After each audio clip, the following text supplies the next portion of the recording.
Nakabaliktad na, di ba? So, kung meron kayong mga laki nilang ano, hindi nyo ilagay. Wala kayong dalang amper.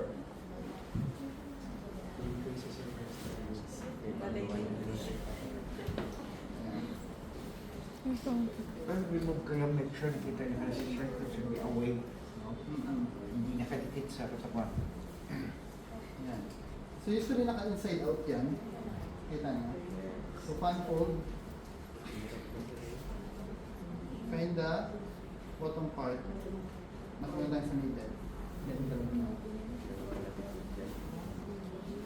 Kita niyo mapalit ako. Hindi ako yung nakayakap kahit simula kanina.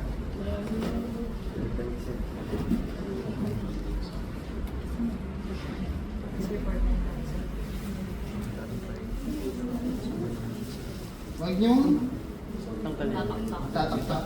Hindi, wala ka ng gloves. So yun, yung yan, kakaya. So, nagkaya. Sayang nga lang ang gloves. Yung other details, meron Sayang lang. nga yung gloves ganyan. So, lock niyo yung pillow. Tap. Make sure na lock ang pillow. And then, opening should be always away from the door. Kung yung door natin, ayun, should be away from the door. So that every time na may papasok and lalabas mo sa door, yung mga dust will not accumulate inside the pillow. So, ipinapalitan lang namin yung casing mo. So, kailangan naka-gloves pa rin mo. Oo. Pag may sita Ayan, naman. okay na. Basic mo.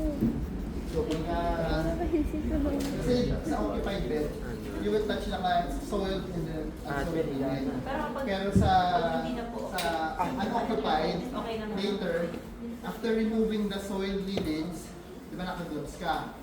You remove the linen, the gloves, kung kaya mag-hand hygiene, again, mag-suit ka ng gloves na clean naman this time, to touch the clean linens. Kung hindi ka mag-gloves, at least this part is clean na yung hands mo, clean din yung linens. Pero make sure that if you're going to touch the soil linens, use a gloves and then dispose it accordingly after use, holding the soil part.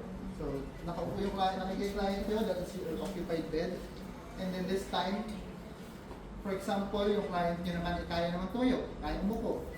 Hindi naman sa lahat ng bagay, panahon na kahit nakahiga yung client nyo, nakahiga na siya. Pero ibang client natin, encourage natin na maglakad-lakad, dahil yung mga post-operative patient, na-encourage natin siya maglakad-lakad. So kung kaya nilang maligo sa CR, habang naliligo sila, magpalit ka na ng linen. So this time, ang gagawin naman ay unoccupied bed.